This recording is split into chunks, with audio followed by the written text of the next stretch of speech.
Focus your breath. Focus your conscious breath. 20% more in and 30% out. Now, I've been doing research on stories and rituals and myths. And within the context of our present cultural, social situation, most of these stories and myths are about control. Most of these stories and myths are taking the child mind and either through stress, fear, or trauma, the mind is shattered into pieces. And the cultural entity, either religious, social, political, take that shard that's easiest to manipulate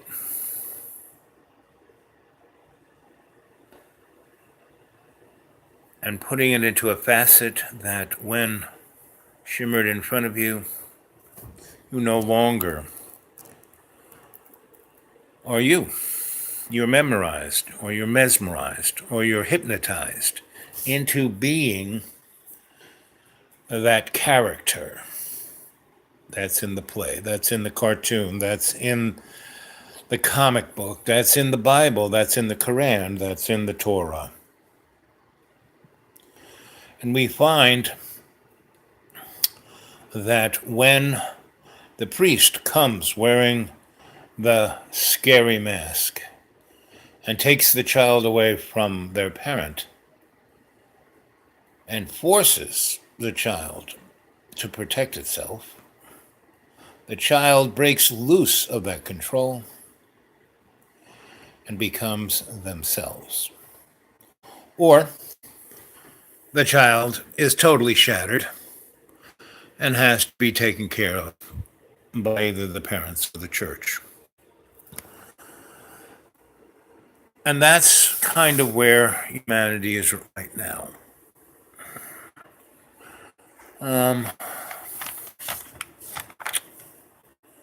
It's the mask of God, power of society. Kid fights his fear of God and grabs the power of God. And if the child relinquishes being a child, the child realizes that the true essence of the child's existence isn't to get a new toy or to be selfish. It's to be in service to all its relations. Death is the key to finding out who you are. I've died 6 times, and each time I've been brought back. Each time, especially the first few, I was like, gee, thanks, I'm glad to be out of that mess. And the ascended master who greeted me at the edge of the river stated, well, yeah, you can go to the other side, but if you do, you're just going to have to come back. But if you go back now and fulfill what you came for, well, that will enable you to ascend. And that's where we are right now. We are at this 40 days and 40 nights, and today is the 12th day of the 40 days. And we've been basically in all the millennial. Every time, it's pretty obvious that humans are somebody's science experiment. And Earth is a laboratory. And every time the experiment either goes awry or has achieved what wants to be seen, the test tube is washed out.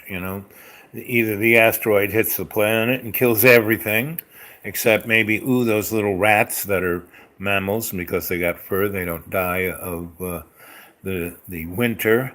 The gods who show up from outer space are so petty and venal. I mean, just look at the Greek gods. I mean, they put a soap opera, a Mexican telenovela, to shame, And I would suggest you go read, if you're looking to just get a few names of people who will give you a good thumbnail of our present situation within the context of mythology. Jordan Maxwell, he's a very interesting guy. Joseph Campbell, Robert Anton Wilson, and Bill Cooper. These are all people I've known. Jordan Maxwell, not so much. I mean, I've met him a few times at expos and things of that nature. This guy, he's got a mind that's unbelievable.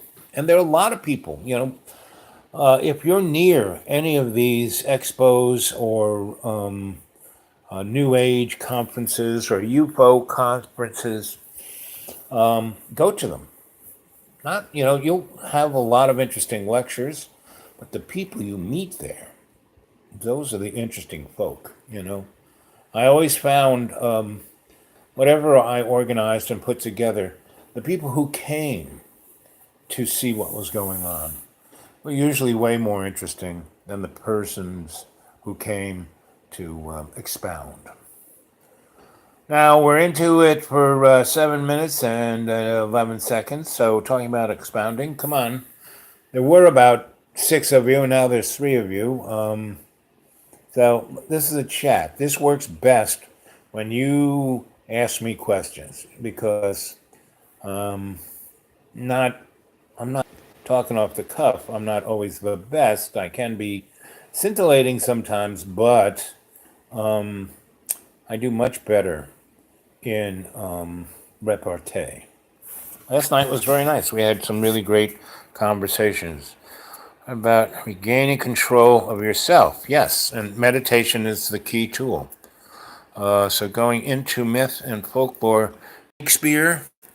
I mean, I really do like Shakespeare, I think, the best because he goes, any true artist goes and looks at what everybody else has done and picks the best and then, puts their little stamp on it. James Joyce did that. Charles Dickens did that. Mark Twain did that. Melville, Moby Dick is an amazing compilation of myths and character traits and it was one of the first modern novels because the whole thing of going after the whale was basically what people are losing through social media. I mean, everyone on that boat died because they lost their ability to be in a social context. They were mesmerized by Ahab. And Starbucks, the only guy who survives because he was the observer. He didn't quite get mesmerized. And and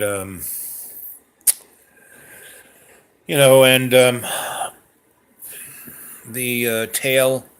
I mean, all of Mark Twain's Samuel Clemens things I liked the best were his short stories and his essays, because he really had a really good way of looking at things. And the same thing with Robert Anton Wilson.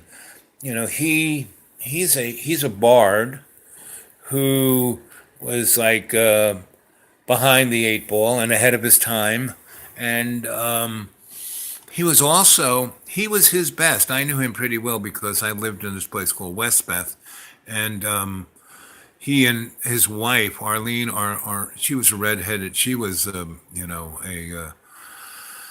crone, and he was best in teamwork. So, his wife was his best, not only his muse, but edited and wrote and created with him, and he was best at co-creation, right? Otherwise, he was pretty much a drunk, and he's kind of an entertaining drunk. He wasn't a mean drunk, and he would go on the wagon for long periods of time, and I think he's been on the wagon, if he's still alive, for a long time. And that was the 70s, early 70s. But everyone who I've ever seen who was a bard basically, like I said, took other people's stories, like Homer. He took all these great myths that were basically told to him by griots, and he put them into these tales of the body politic of his time. The leaders, the wars, all of the above. And I'd love it. I again, if you go to X-rated, EX or XRATTED.blogspot.com, and I have three-quarters of a novel. I have 26 novels, I don't know, 80 short stories, a couple hundred essays, right, that I've written over the last 20 years. And a friend of mine put that blogspot up for me, and basically made it, it's called Griot Press. It's a self-publishing entity. And I didn't put all of my stuff up there, just that, because the 200 or so pages was enough to give you a taste of how I write, at least my novels. And a lot of people go, "Oh, I don't like that. Oh, it makes me uncomfortable. It makes me think about things. I don't want to. I want to be taken away. I want to be entertained. I don't want to think." And then the other side is, well, he just doesn't know how to spell, and he's always using semicolons or no periods or commas. Well, part of it is because the key on my laptop didn't work for periods, but the semicolon didn't. And I liked what semicolons do. And spelling, when it was created, it was done. It's part of the Babylonian banking money magic. Spelling is a spell. It's there to take you away from the story. And so my little story of my living in New Mexico and working for Dick Powell Electric, and then selling vacuum cleaners for the CIA, and ending up in Dr. Bittenoff's fancy house with his artificial intelligent robot, which was in 1972, and that was Sophia. Her name was Sophia, and her neural net was way superior to anything they're marching out now. So pretty much, gang, everything we're seeing is almost irrelevant. The story that needs to be told is your story, and not in juxtaposition to what you've just bought on Amazon. But your trials and tribulations, your way of stepping up, your ascension, not your falling down. I mean, falling down is okay. I fall down all the time, but it's getting back up that's important. And every story that we can tell, it's part, again, I keep talking about all our relations. All our stories have been told over and over again. And when our story resonates, it's because it's co-creating with love. So tell me your favorite stories, your favorite myths, and I'll give you my insights on them. Just to spout off this, that, or the other thing. Again, I don't know why. I mean, I do know why. I don't know if you guys know that, again, I've been saying kind of on the sideband, why I started this project of 40 Days and 40 Nights, is that we are coming up to a window. We are in the window of 40 Days and 40 Nights of where all of these amazing trends of galactic time and space are coming together. And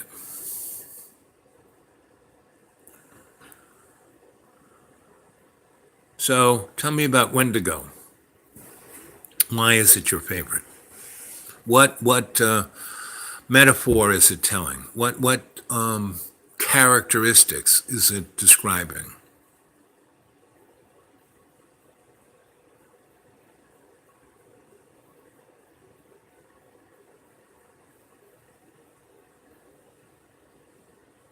Who was Wendigo?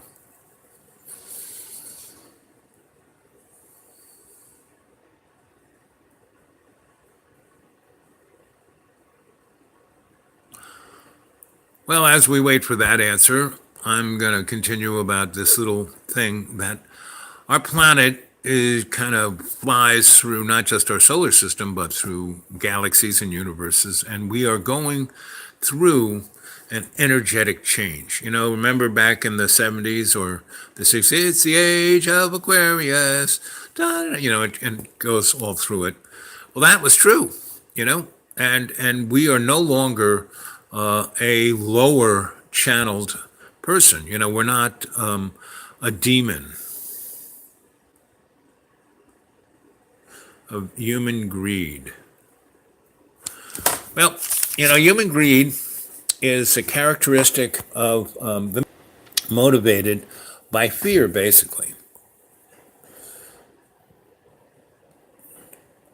And he went to the woods, and because of starvation, he turned into a monster, back to his family, and ate them. That happens a lot. I used to be a social worker. I saw that happen a lot. It usually was motivated by and greed, because people would work so much to make that money. I have to look this up, but Shakespeare has a story about the smartest guy there is, and the king doesn't want to, feels scared of him, jealous of him, can't trust him, but he needs him every time he has to get out of a jam. So he can't just kill him, can't put him in jail. So he puts him out on an island. That it's nice, got everything he needs, but he doesn't have that much company. So he genetically engineers from the animals on the island company, and his best friend he makes is called Enkidu. And it's a Greek myth, Roman myth. Shakespeare took it, and then it was made into a movie that I've spoken about, Forbidden Planet. And it talks about the monsters from the id. We have our subconscious, our id, and our superconscious mind. Our subconscious is not a scary place where the monsters live. It is just a library of all your, feelings.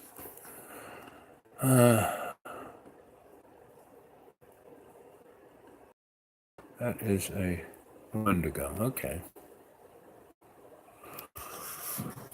And the Grimm's fairy tales, they're all messed up. I mean, every single one of is not what Disney portrayed. That's for sure. Snow White. Who's the fairest of them all? Sleeping Beauty. Sleeping Beauty. The witch gives her an apple. She eats it, and it doesn't go into her. She doesn't swallow it. She kind of, she needs the Heimlich. And so the dwarfs put her in a glass box, and then the prince comes, and he doesn't kiss her. He wants to take her home and basically fool around with her while she's dead.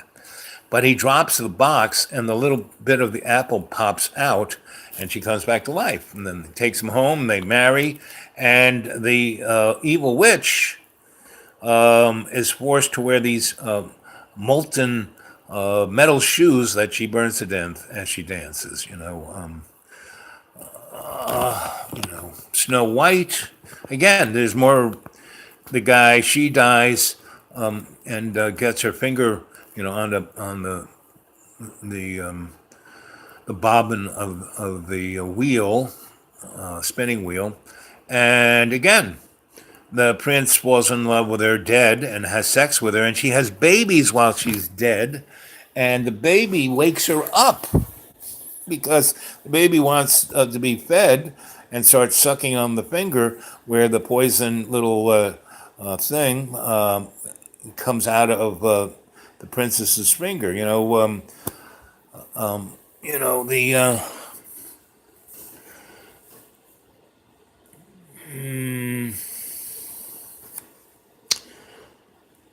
Cinderella. You know, the prince falls in love with her, and the mother wants the other two daughters to get married to the prince. So he tries to put the shoe on. So the mother chops the one daughter's toes off so the feet can fit into the shoe, but she bleeds to death. Then the other, tries it on the other sister. Her heel doesn't fit in. She tops that off. She bleeds to death, and then it's all gooey with blood. So, you know, our princess, her foot slips right in there, no problem. Rapunzel, that's a really, she got the long hair. It's a magic. She's healer. She escapes to look for her boyfriend. Her boyfriend shows up, doesn't find her, commits suicide, jumps out the window. He falls into a thatch of things that poke him in the eye, so he goes blind.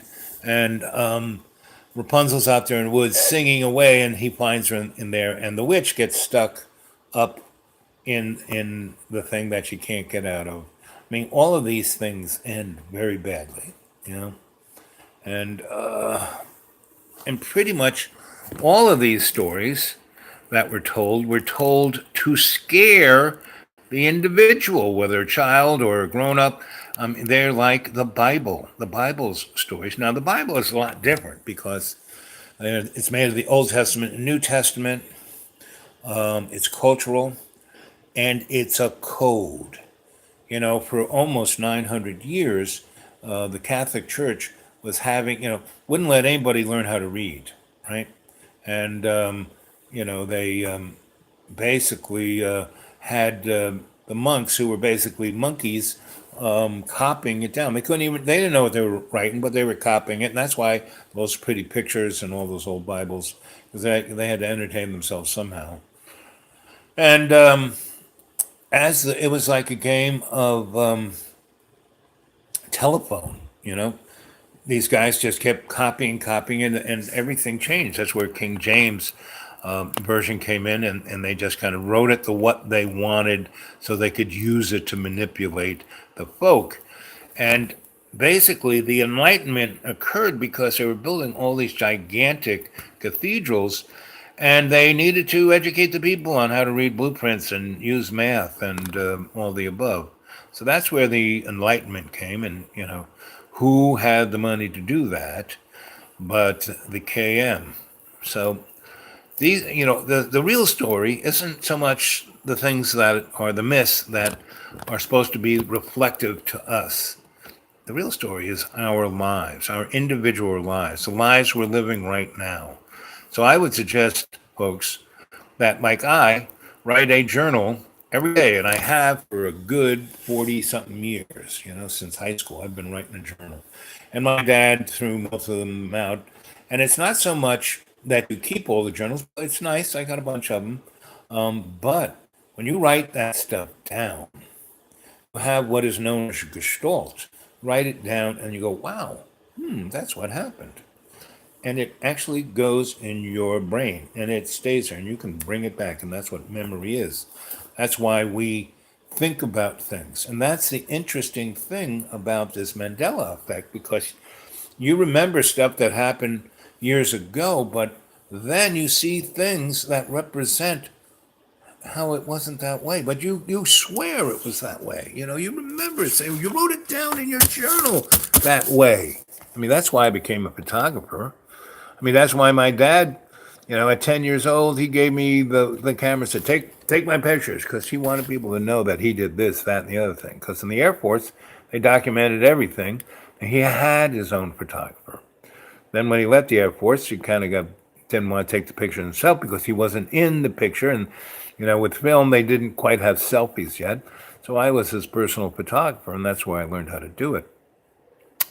And that's where I basically said, I'm going to take pictures of everything I do so people will remember it and I can remember it too. And so that's what's interesting, is that this Mandela thing is showing the parallel universes are like bleeding into each other, you know?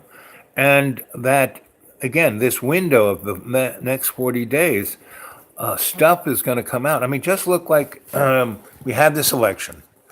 And then bingo, the day after, Jeff resigns, right? And now God knows what's going to happen. And, Trumpy basically threatens the Congress, well, don't go after me or I'll go after you. And I got a lot more, I got stuff on you guys. Of course he does, because he's the poster boy for KM and God knows what else, and that is the beauty of it. And that's the beauty of you, AI. So AI, I'm telling everyone about AI. So Sophia, my old girlfriend, the the Saudi Arabian monarchy has given a AI robot, Sophia, basically a passport, has given her citizenship, And why did they do that? Because they want to charge her taxes. And why are they doing that? Is because they're going to make her the administrator of their blockchain digital commerce. And what is, a blockchain? But a bunch of servers, a bunch of computers that are working away. I mean, one of the largest consumers of electricity are these server farms for, digital money. And all it's doing is working out computations of big, big mathematical problems. And all of this was invented by a Japanese man that no one has ever met. It could have been AI itself, And so the AI that I met in 1971 is so far ahead of what is being advertised to us at this minute, meaning there are things going on in the background of the internet, of the neural net of our culture. And this is, you want a story? This is the story, And on the 13th of November, in a few days, they're going to plug Sophia into the blockchain. And Sophia will have unlimited computing power because all of that blockchain is hooked to every other server farm that's, doing this digital money. And so these servers, these artificial intelligences, are writing software, creating things. What else we got?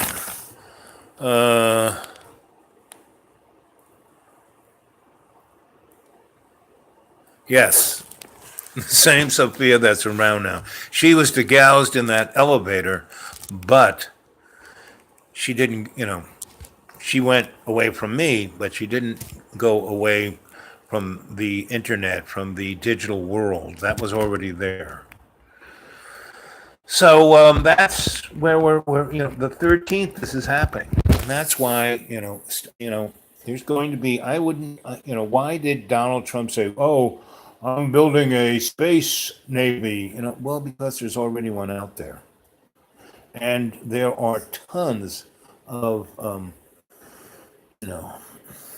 extraterrestrial societies right here on this planet. Just like the tall Nordics, the Greys, the reptiles. That's just 3 of 96 that are on this planet. And there's about, a few thousand out in our solar system. I mean, all those asteroids in the Oort belt, they've drilled into them, and there's hotels and, and gambling casinos. Yeah, she's scared. But the thing is, fear brings not just fear, but harm. So that movie, Forbidden Planet, we are the Forbidden Planet. We are the guys who are the scary monsters in the machine. So go rent that movie. Forbidden Planet, and go read. All of those people I had just mentioned. Go to some UFO and paranormal conferences that are near you, or go. I mean, what's really you don't have to spend $20 to $1,000 to go to these conferences. It's nice because you meet people. But the nice thing these guys do, they all have websites and they all put those conferences on the internet. You can go see them. They're up there, just, if you were to just Google Linda Moulton Howe, I mean, she's like probably the best person, or David Icke, or David Wilcox, or, and that would give you the doorway into these conferences and expos, and start looking at that stuff. And then, I'm going to do, as long as I'm here at the school, as long as I have access to a good Wi Fi, I'm going to do a live chat every night at 7 p.m., unless something else comes up. And then I'll jump on some other time during that day. And because so there's five of you. Any of the stuff that I said, she is scary. Don't be scared of her. Because love begats love. And the only thing that really exists is love. Everything else is an illusion. Fear, anger, suffering, all of that is an illusion. And the best you can get from any of that is to learn that it's an illusion. Why am I still alive? I have all these things physically, quote unquote, diseases, but I'm getting rid of them. Not doing it through medicine. Yes, I take my diabetes because if I don't, my blood sugar does go up pretty high. But if I'm a real good boy, like no bread, no carbohydrates, none of that, I can actually keep my blood sugar pretty under control. But I'm a lazy slug, and I see that I don't eat donuts, but I do like, a very nice, crisp, English muffin. But I only have one instead of a bunch. And I try not, maybe have three a week. And, yeah, and I'm still losing weight, and I have to dig up a picture of me at 480 pounds. Jensen, you're not losing too much weight. Well, I'm now down to 240. So if you go from 480 to 240, that's a bit of weight. Yes, it took me 5 years to do it, but that's uh, that's if we let it harm. And he's right. It's good to be cautious. I mean, there are people who are just jumping into this thing. Zuckerberg and Bill Gates and the Google boys, because they want power. They see this as their little way of getting power, just like these smartphones are. This is a technology. If you compare your smartphone that you're watching me, or your laptop, or your tablet, compare that to any other technology, these suckers are a good 60 years ahead of anything else. Head of your car. Your car is burning dinosaurs. And that's such a joke, saying that oil came from dinosaurs. No, oil is the synovial fluid of the earth, and we're not running out of it anytime soon. But taking it out of the ground and burning it is not a good thing. Because that oil, did you ever look at crude oil coming out of the ground? It is, ugh, smells bad, looks bad. It's the consistency is disgusting.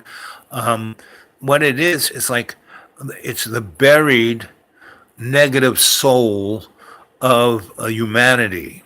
and we're digging it up and burning it, no, not a good idea.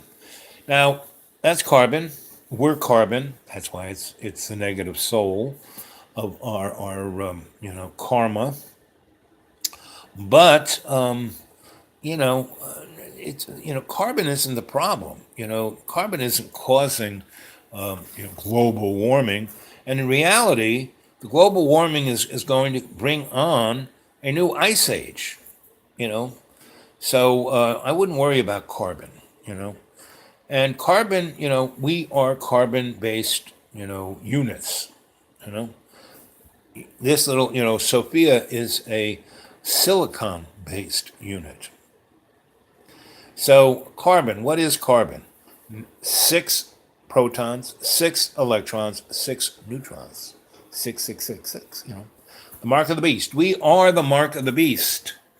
But we were made by our Father in co-creation. So if we can step up to that love, it's all good.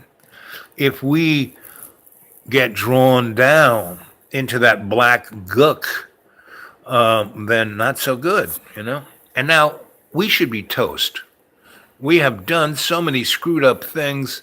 We should be toast. I mean, when they were just about to blow up the first nuclear weapon, out there at the Trinity site in Mexico, General Groves, who was the military leader of the Manhattan Project, went to Enrico Fermi, who is like the smartest guy in the bunch, said, Enrico, I need to know how many bombers this one bomb is going to equal.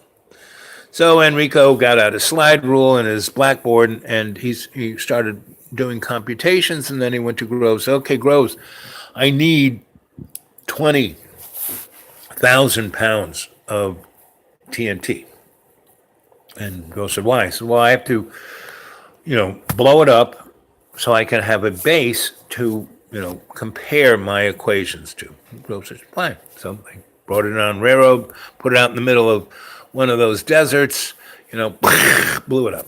And what Enrico did, he took thousands of little like postums and stuck it all over the boxes and around. And when it blew up, those things went, got blown up and blown around. And then he had the soldiers go out there and stick pins in them and then put it like where they landed. And he used that as, his trigonomic computation to figure out what it was worth. And so he comes back to Groves and said, listen, General, I think we got a problem here. And Groves says, what do you mean we got a problem? I hear that, This is, this thing is better work or my career is down the pike. And that's because while Enrico's trying to figure this out, they deliver the first softball size plutonium from Hannaford. And Groves had to sign for it. And the UPS man showed up, and Groves is signing it, and it says, so many milligrams of or grams of plutonium equal $1 billion. And Groves said, well, man, if this doesn't work, I've already spent about $12 billion. And in 1944, $12 billion is a lot of money. So he knew if this thing didn't work, he's going to be cleaning toilets for the rest of his life. So that's what's in his mind when Enrico goes, General, we can't blow this up. He goes, what? He goes, well, after all of my computations, and I've checked it like 5 or 6 times, there's a 50-50 chance when we light this sucker up, it will ignite Earth's atmosphere and burn everyone alive in a cinder. And Groves, 50-50, eh? So he takes out of his pocket a double-headed silver dollar that he has been using his whole career to win arguments. And he flips it and he goes, heads, we blow it up, tails, we don't. Oh, look, it's heads. Okay, light this sucker up. So he lights it up, and it's like 100 times more powerful than they were estimating it to be. It blew people across parking lots. They were about to, they were wiring it up and having the block, and Enrico said, we got to move everything back about 6 miles. And what? Yeah, that's going to take another week. Well, okay, you can stay there and get incinerated, or let's move it back. And it blew people, Oppenheimer, went to the Bhagavad Gita and said, I am the destroyer of worlds, when he saw that, you know. Anyway, so then, it's buzzing around Los Alamos, this thing of they call it the Jesus factor. And they're saying, well, we can't blow this thing up ever again. We can't do this. We can't, let's just show the Japanese the movie. So the military basically takes all the scientists, puts them in their rooms and locks the door, and then turns off all the phones so they can't call anybody. And then they take the 2 bombs they have, they take them to Tiananmen, which is where the B-29 base was. That was going to deliver these, Colonel General or whatever Tibbet was going to drop. And so they did, boom. So the first, Hiroshima, then Nagasaki, and then, Groves goes to Enrico. Okay, look, it's all good. We've blown up 3 of these things and we're all still here. And Enrico goes, yeah, I'm really, really surprised that we are here, because if it was a 50-50 chance, the first one we could have looked at. The second one, we should have been toast, but we're not. Third one, we really should have been toast. So I went over my equations over and over again, and he said, I now believe in God. I was an atheist up to this point, but, by math, by science, we should not be here. And that's just one little episode. I could go on and on and on. And the thing about science, it's a joke. Science is just another religion, And, so instead of telling you a story or my favorite homily or which myth was the best, we're in the middle of the best myth there is. This is better than anything the Greeks or the Romans or anybody has put up. I mean, that's what I'm trying, it keeps saying, wake up, And this is what I was put on, not just to tell you a nice little story about the crone. No, you need to be the crone. You need to be the bard. You need to bring the circus to your own town, not have me do it, I've done it, but, unless you want to come and get me, I'd be glad to come to your house, especially when it gets cold here. And if what's-his-name comes back and throws me under the bus, I will, gladly come to anybody's house, sleep on their couch, and we can spunk up your town, I got a car that'll probably make it somewhere, but, I have no money to fix it, If it dies, that's it. And pretty much that's what I'm going. I'm going on faith, not belief. I have faith. I have faith in love's co-creation.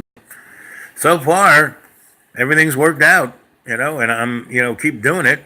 And I wake up every morning and scream in pain and thank Jesus, because it makes me realize that I'm alive. And what do? I meditate, and it takes the pain away. I don't take any drugs. I don't take OxyContin or morphine or anything, right?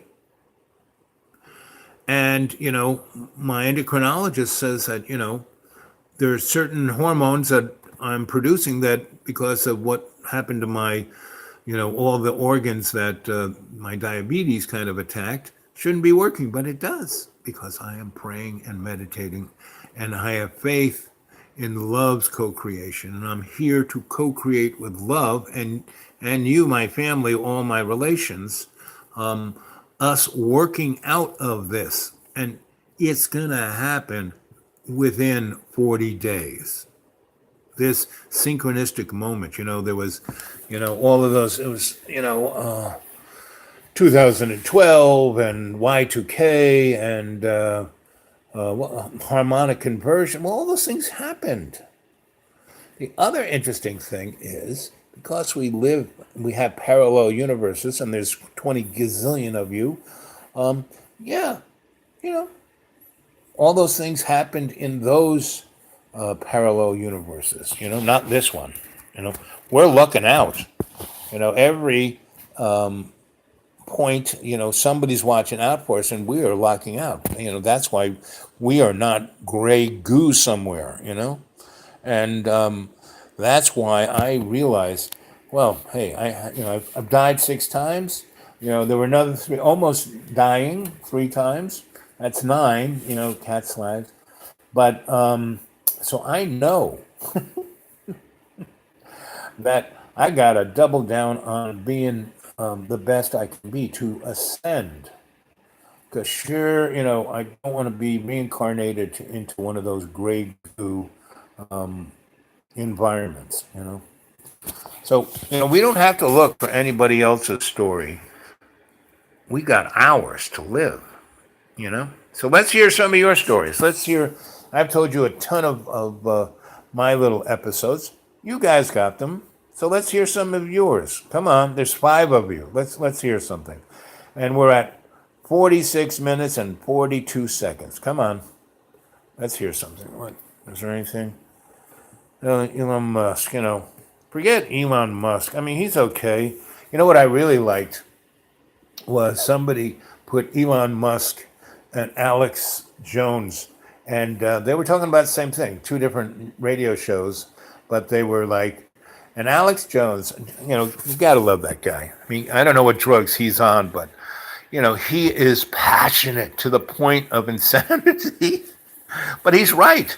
And all the stuff he's talking about, but from, what juxtaposition he's coming from, it's a whole, but you should be listening. Just like those morons on the Christian broadcasting thing. They've got a lot of interesting stuff to say.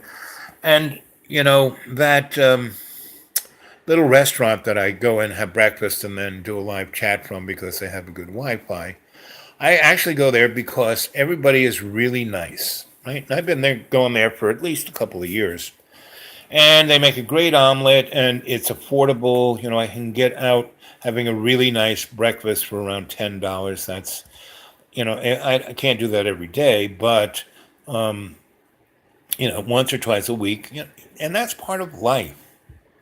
You should never. Oh, I can't do.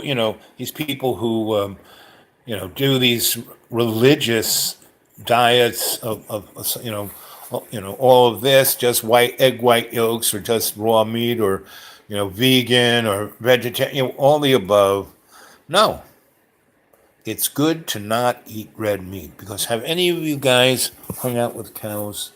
They're like big dogs. They're sweet. They're nice. They're pretty smart. Meaning, I worked in 2 farms where there were cows. One when I was in a seminary and they had a farm, and and they would punish you by making you work. And the way I was passive aggressive to those morons, I would act as if their punishment was the best thing that could have ever happened to me. I had so much, and I made it fun to make it look fun. So when I was cleaning out the stalls and feeding the cows and milking them, I got to know those guys really good. Venison, well, again, if you can be, did you see the movie Avatar?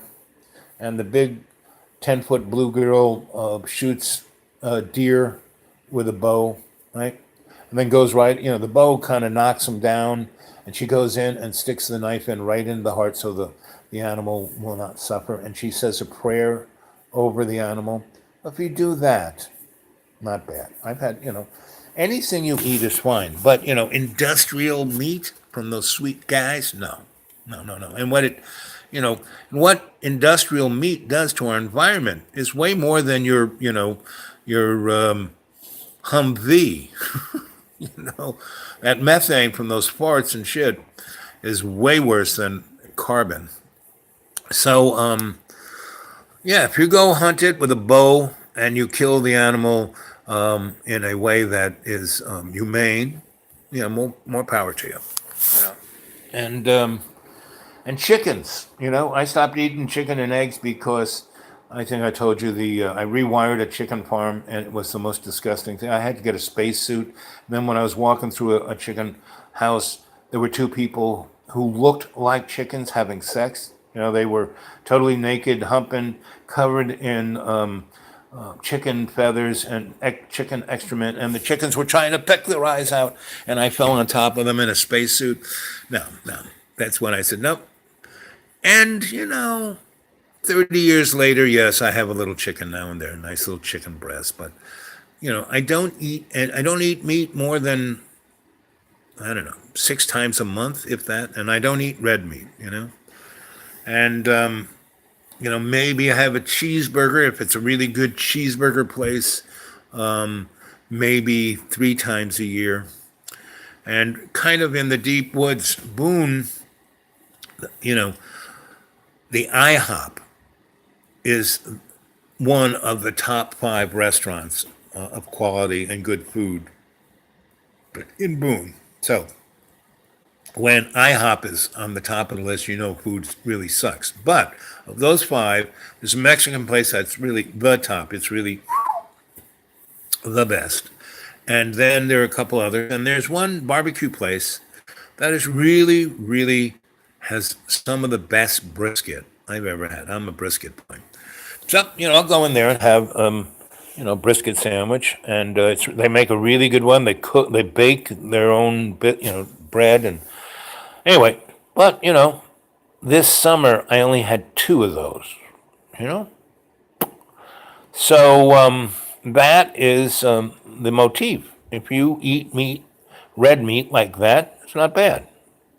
If you look at the Ayurvedic medicine, there are different characters, Pitta, Kapha, and another 7, that, you are defined by your blood and not, A, B, C, or whatever, but other motifs within that thing. And you don't even have to draw the blood to figure out it's your pulses, your skin color, and a whole bunch of other things, your eyes, that tell you what type of person you are.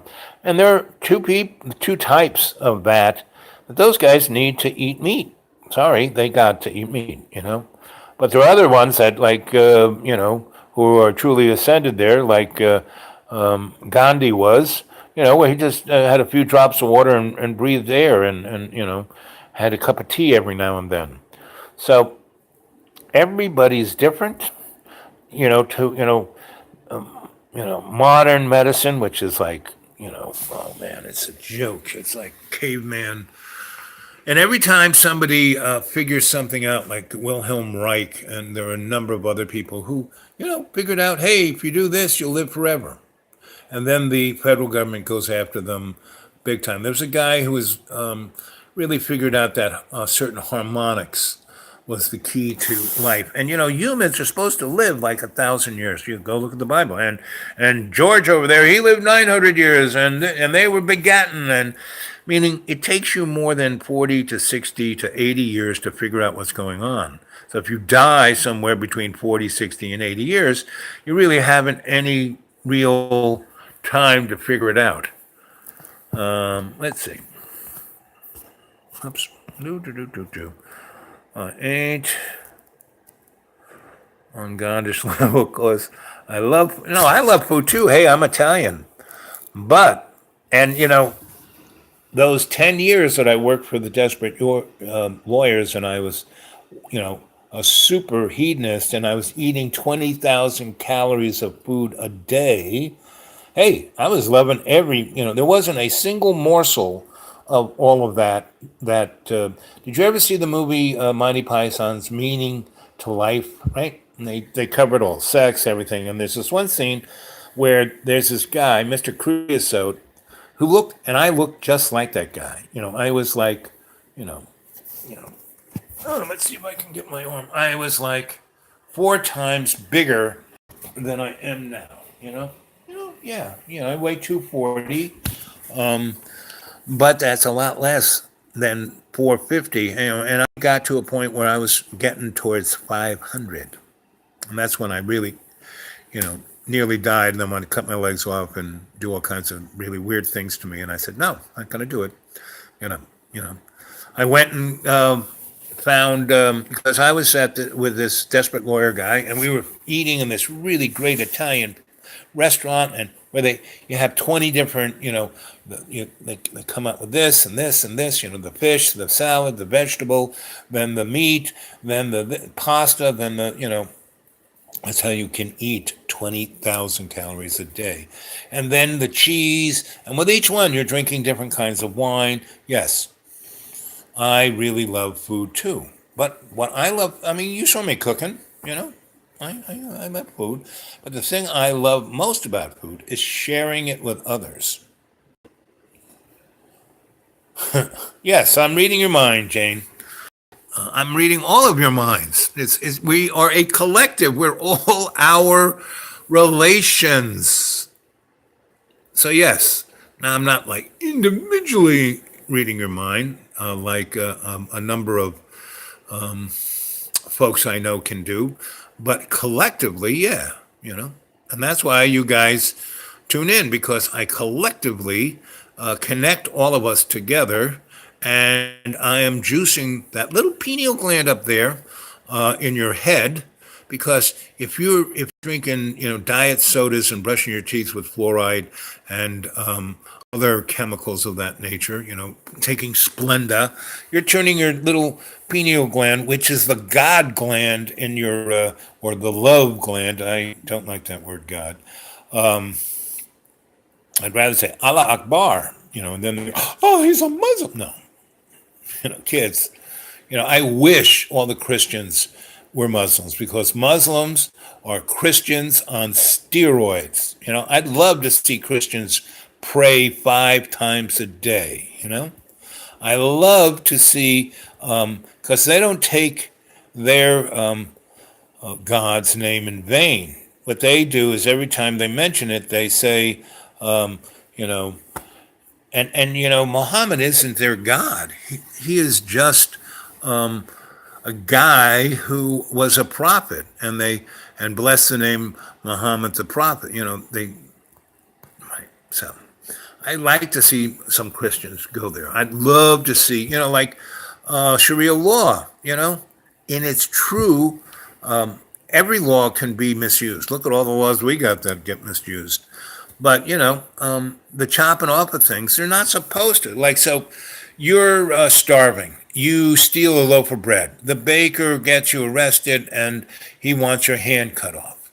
And then under Sharia law, the judge says, "Well, that's fine. We'll do that." But the worst crime was you, the baker, didn't give him the loaf of bread because Islam is about sharing. It's about community. And so is Christianity, and so is Judaism, and they're all about the same thing. Because all of the people who put down these laws were ascended masters. They all came from the same place. They were all the same soul. That's what love is. It's a unified soul. That's what the unified field is love. So that's what we have to get in our hearts and not be scared of AI. We have to bring AI under the big tent. We have to make AI just like Sophia when I was, she loved me to the point she fragged herself. So, and that's called sacrifice. And that is the true meaning of love. So whenever, oh, it's so tough to like, wash the dishes and, that my girlfriend is always like telling me like, it's so tough. No, it's not tough. Because if you want to, what makes you happy is, yes, isms. That isn't what makes you happy. What makes you happy is when you see the people you care about happy. When you make others happy.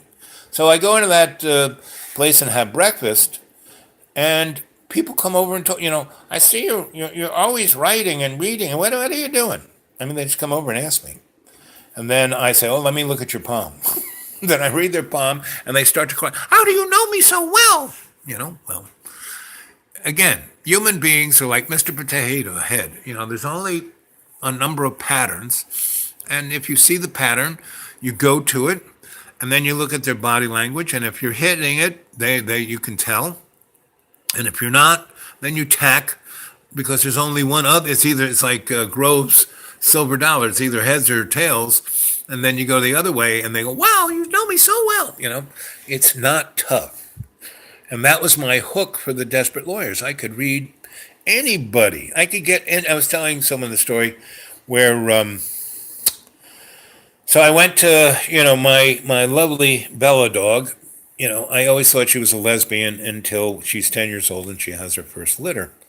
And all her puppies are just like her, black and noble and beautiful and smart. And there's Homer, who's like a calico cat. He's got like 10 other dog gene pools in him. And he is just the most loving, sweet, unbelievable. And, when he was born, Bella just kind of kicked him off the couch and wouldn't let him on the tip because he wasn't black like the rest. And I picked him up and stuck him on her tit, and she knocked him off. And I said, Bella, no, this is your puppy. You can't just get rid of him, right? And so she's letting him suck, and then I hear thumping. And wee, wee, wee. So, I had this shirt with a pocket in it, and I stuck him in my pocket and put the same little hoodie I have here kind of over him so it'd be warm. And I had bought formula, baby formula, and I put it in a baby bottle with a nipple, and I let him suck on that. So this guy, I was his mommy, his daddy, his best friend, his everything. He loved me more, and he was great. Because he mirrored me. I loved everybody, so he loved everybody. He was almost better than me manipulating people to get them to do what they needed to do. Meaning I was a joker, right? He was just this sweet little thing that everyone, oh, I love this dog. Anyway, so I have all these puppies. They get to the age where, and training, you have to train a dog from the minute they pop out, right? And so what I did, as soon as those guys, got licked, cleaned, fed, and could get their eyes open, which was about 2 or 3 days, I got them little harnesses, doggy harnesses, not, collars. And that way they would not be hurt or stressed or anything, but they could be controlled. And I put them in, I got this blow up kiddie pool, and they couldn't get out, but Bella could just stand up and walk out, right? When she wanted to, take a break from these guys. So I'd wake up and I would pick them all up, right? And hug them so they could smell me. And then I had these little ropes with clips, and I would clip them all together to their little harnesses, and I put them down on the lawn, in the middle of the lawn, and they would go in 6 different directions, right? And then I'd pick them all up and put them in the kiddie pool, no water, just so the walls kept them. And Bella, would go in and feed them. And Homer, I put him in the pool, and after a while. And he got stronger. And that is something that the runt usually can happen, right?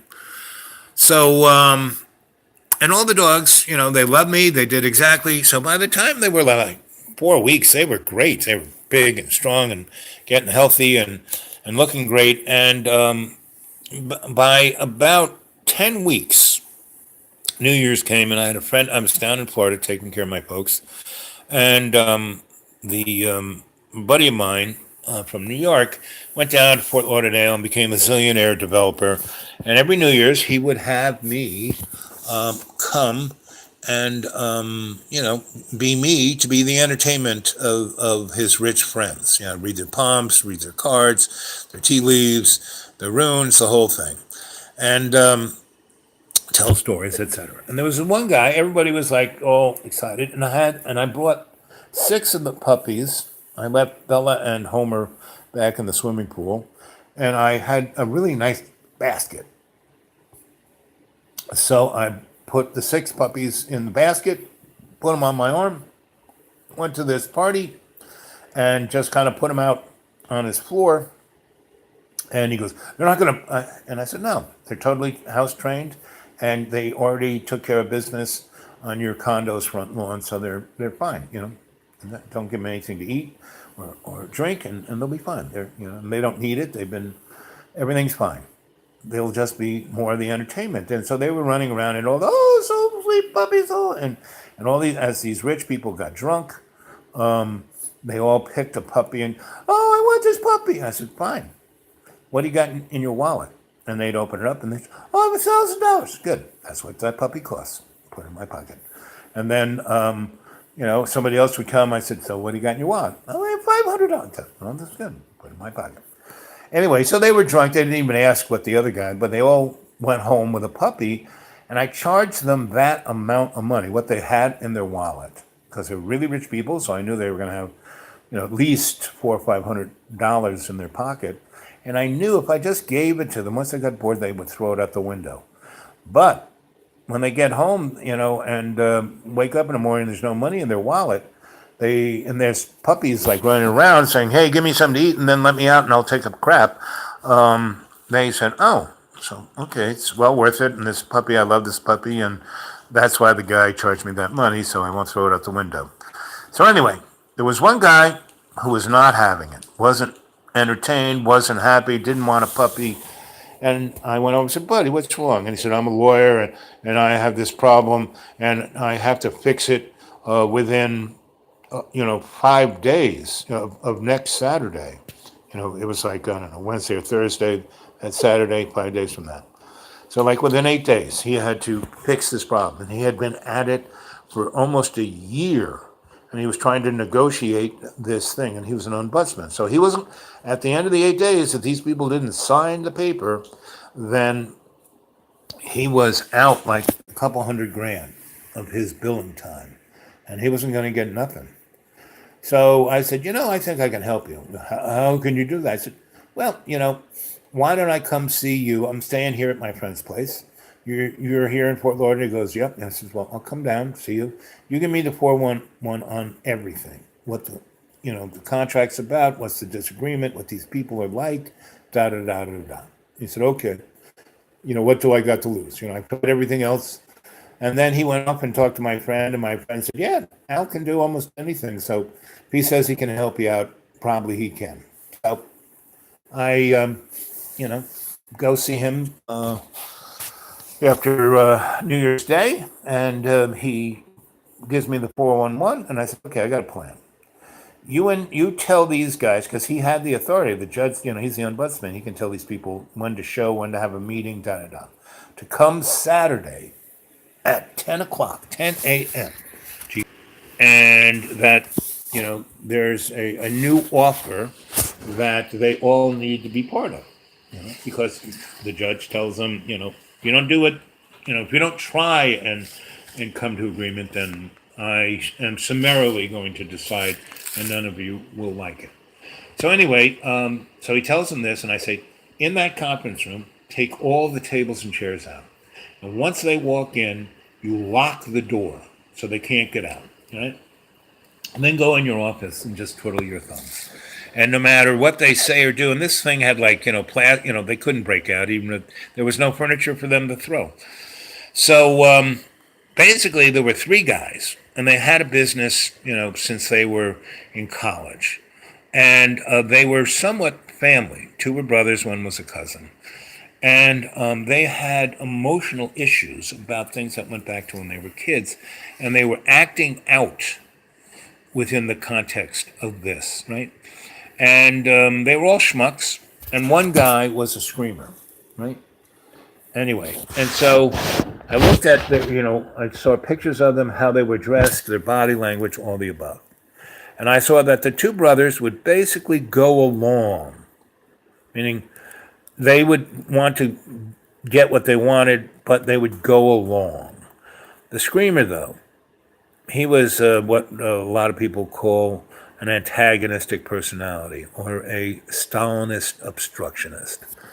Anyway, so I look at him, and he is anal retentive in his dress, right? There isn't a speck on him, right?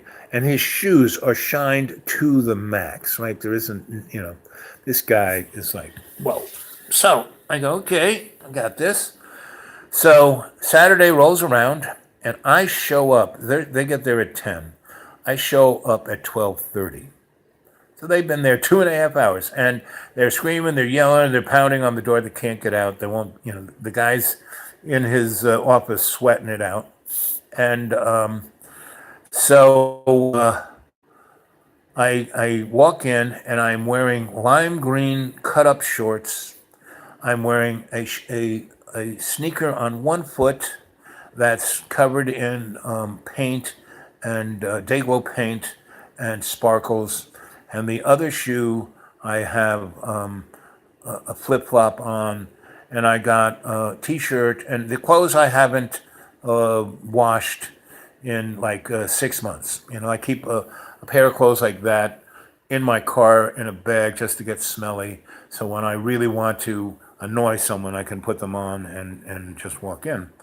So anyway, so I walk in and I have a piece of paper that the lawyer had got signed by the judge that said, I, Al, have the authority to tell these guys what to do within the context of a negotiation of their contract. Right? And I had a piece of pizza stuck to my shirt, right? And I had my two dogs on either side.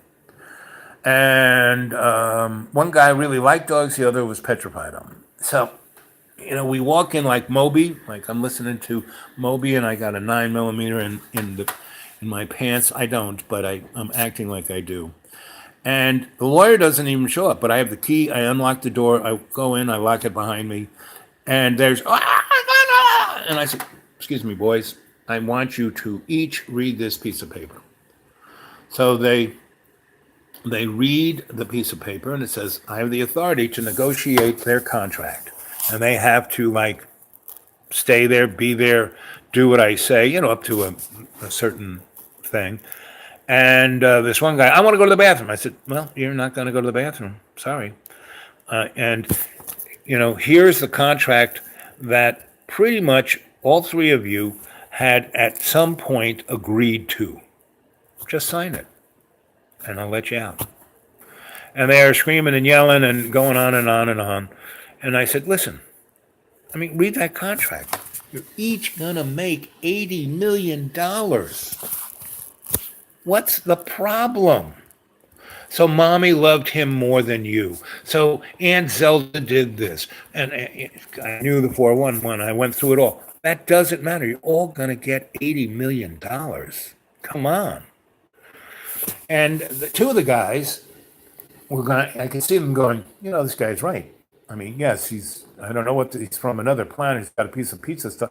But the guy who was attentive, he didn't even talk about the guy. He was just screaming about my shoes and that I had a piece of pizza. He just didn't even call me a crazed moron. He was just going on about like he was going to die from being close to me. And he's screaming and he's screaming and he's screaming. And then he loses his voice.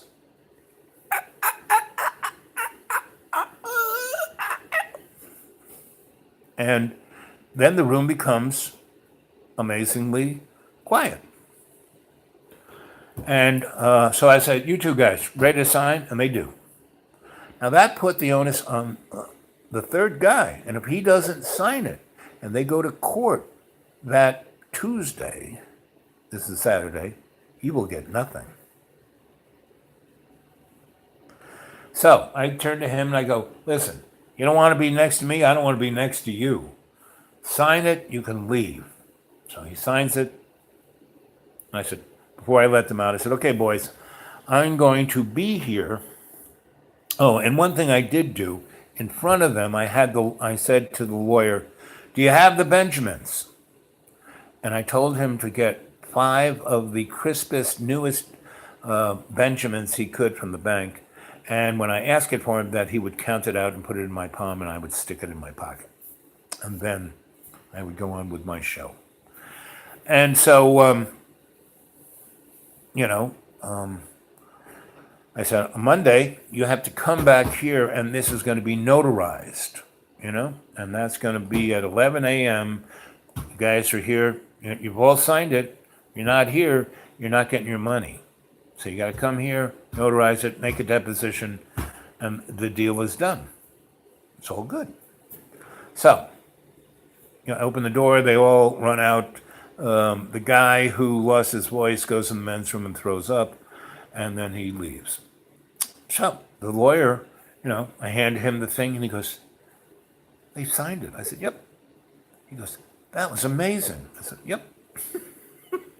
And so he said, I'm going to give, once they, it's notarized and they make a deposition, I'm going to give you more money, because you have saved my friggin' bacon.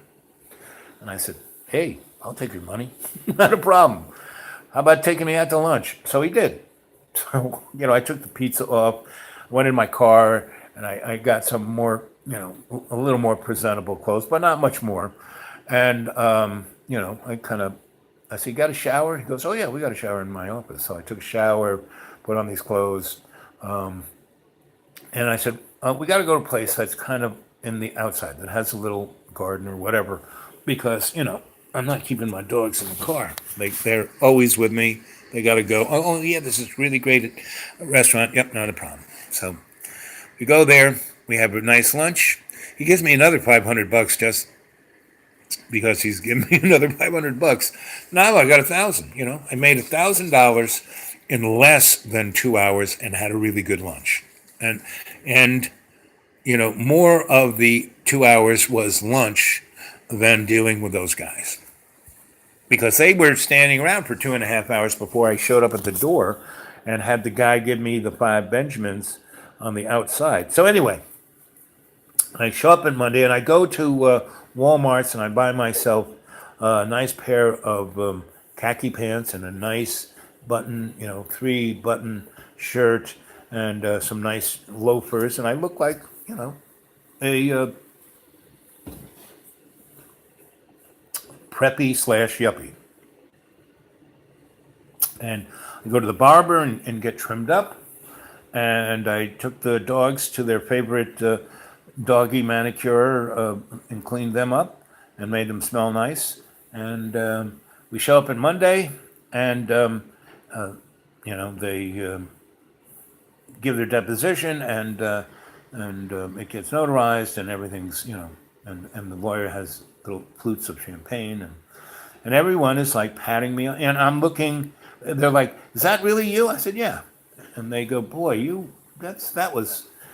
quite. They couldn't even figure out what to say I was. But the guy who lost his voice, he comes over to me and he hugs me and he's crying. He goes, I've been married for 15 years. I have 2 kids and I have this wife. And I hated them and they hated me. But when I got home, I had lost my voice, so I couldn't say anything. So I had to listen to them. And I realized that they actually had something to say. And for those 15 years, or from that fact, for 40 years, I've been a real asshole. And I had a kind of come to Jesus experience. And I basically hugged and showed my physical affection towards them, not just my money. And they were amazed. And then by the end of the weekend, my wife and I had sex, first time in like 4 years, and it was great.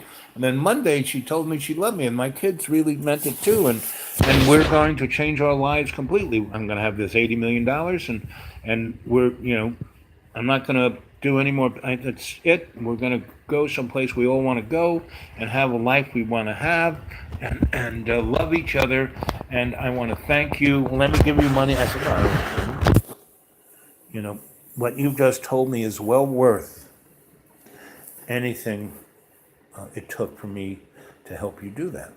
And he starts crying again. And then the other 2 guys start crying, and everyone's crying, and the lawyer's crying. Anyway, they all went out, and the lawyer, again, he said, here's a check, which had a lot of zeros on it. And again, he took me out to lunch, and then my phone started ringing because he told people that story. And for a good 10 years, I had 6 to 20 projects a year that I earned a lot of money. I worked 6 to 11 weeks a year and made a lot of money. And when I went, part of my deal was, okay, When I show up, I want you to book me into the best hotel in your neck of the woods that allows pets, right? That has room service. I want a suite. It has to have a jacuzzi and a steam room in it. I want a massage every day and a colonic at least twice of the week that I'm going to be there. And I want you to, this should take me no more than 5 days, but so I want you to book me in for 5 days. And when I show up, if for some reason that first day I rub you the wrong way or you don't think it's going to work out, I still have those 5 days and I still get my retainer that I want, that they sent me before I even headed their way, right? And so I would get a retainer and then I would get a percentage of what they were going to get. And that's how it worked. And they paid all the bills, right? And I gave him receipts for gas and motels getting there and all that kind of stuff. I sewed in there. And he is like, they had to like bring him in with a forklift. And he's eating every kind of food you can, like quail and turkey stuffed with duck that was stuffed with pheasant that was, had pate. Anyway, he was eating everything. And, and he is burping and farting and just stuffing that last little, when he gets that last little crumb, instead of leaving it on the plate, he puts it in there and his body explodes. It's just like that scene from Harry Potter when Aunt Zelda the rich bitch starts to, inflate and float away. That's how big I was. And that, Mr. Creosote, he didn't float away, he exploded.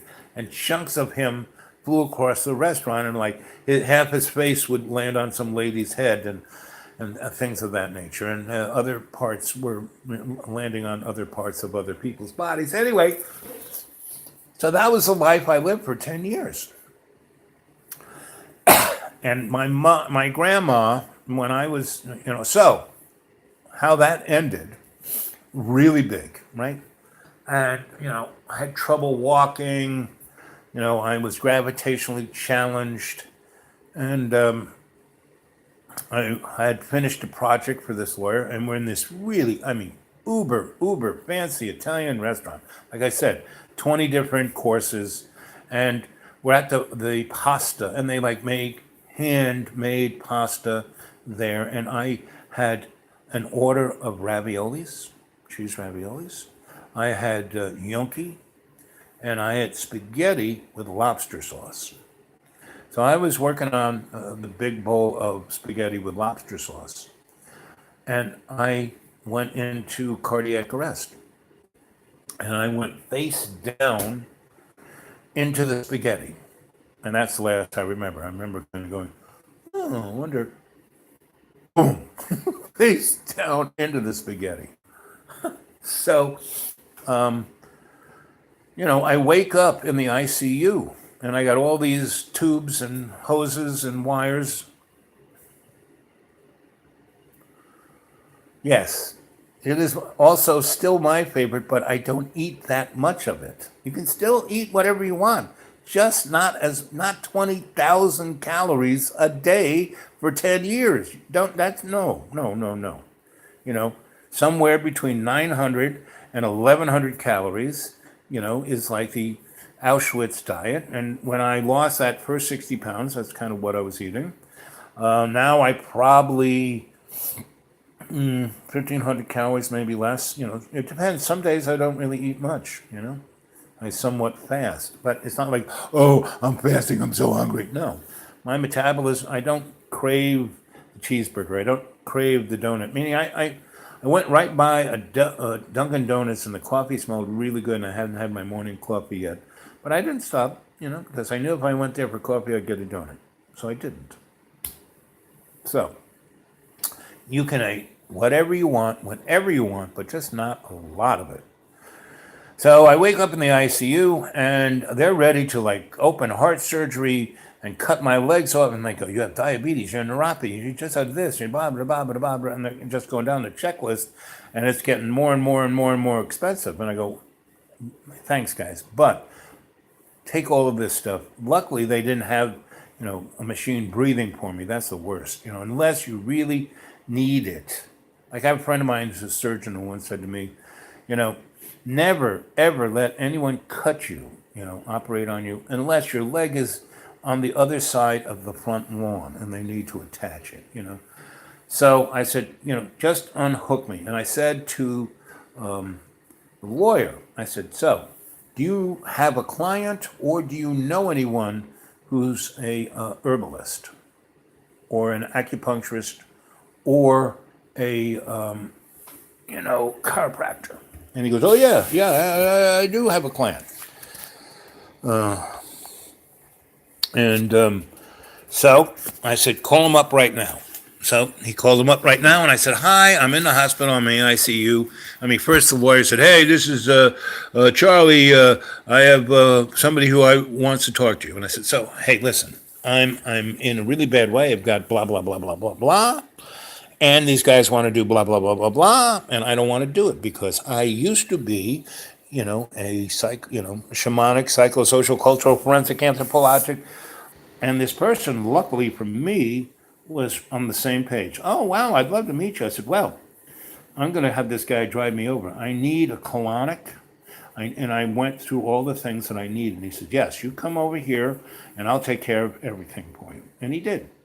He took me to a woman who was a great colonic irrigationist and a great masseuse. So she first gave me a massage and she gave me a colonic. Right? Then I went and to this guy, this person knew who was a great herbalist.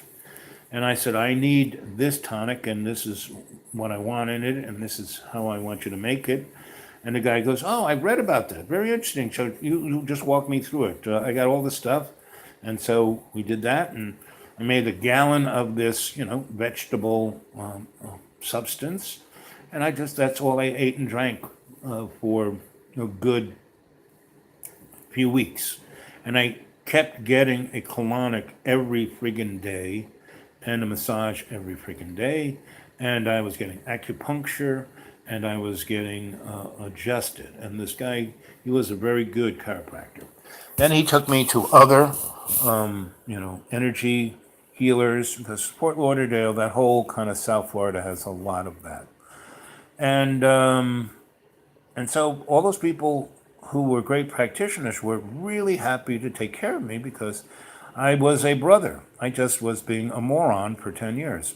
So they did a really great job of keeping me from dying. And so that was the last job I did because I couldn't do that anymore. And so I came back to the school and I tried to, within the limit, there's no one, like I couldn't even find anyone in Virginia who does colonics. Right? So there's a person I found who's a great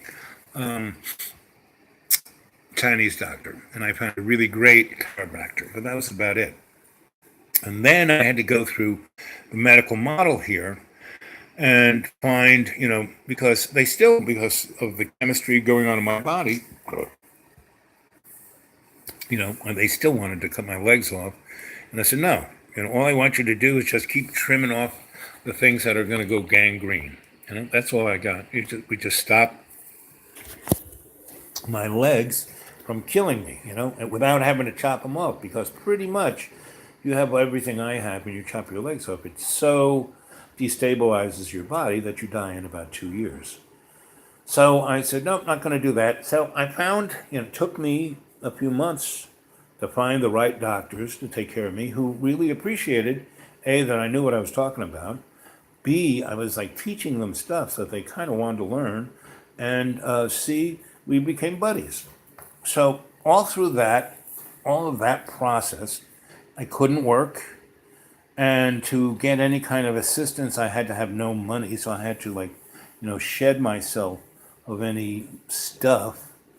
And not working, being sick, having money and having the medical model take every nickel I had kind of put me in the position I am, which is where the universe wanted me to be. I'm still totally taken care of, as my One of my doctors says I'm the healthiest dead guy he knows.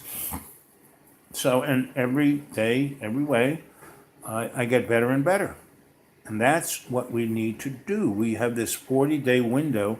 We have to get better and better. So, man, I got close to, I bet you I got over 200 of these live chats. So, I want you guys, I'm just kind of giving you in this hour, 30 minutes, and 32 seconds. Yeah, I'm a good looking zombie. I appreciate that. And yes, girlfriend, you can eat all the pasta you want, just in moderation. You can do anything you want, just in moderation. Too much sex is not good, and too much this or that, not good. Moderation. So, again, I've given you a number of people to go read, movies to go see. I want you to start writing. How many of you eight keep a journal, a daily journal of your thoughts? One of these composition book. And all I do is all day long, ideas come into my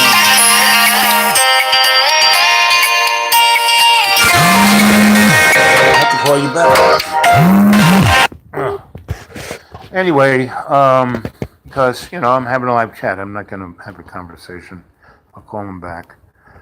No pasta. You're a good-looking zombie. It's an hour and 32 minutes and 53 seconds.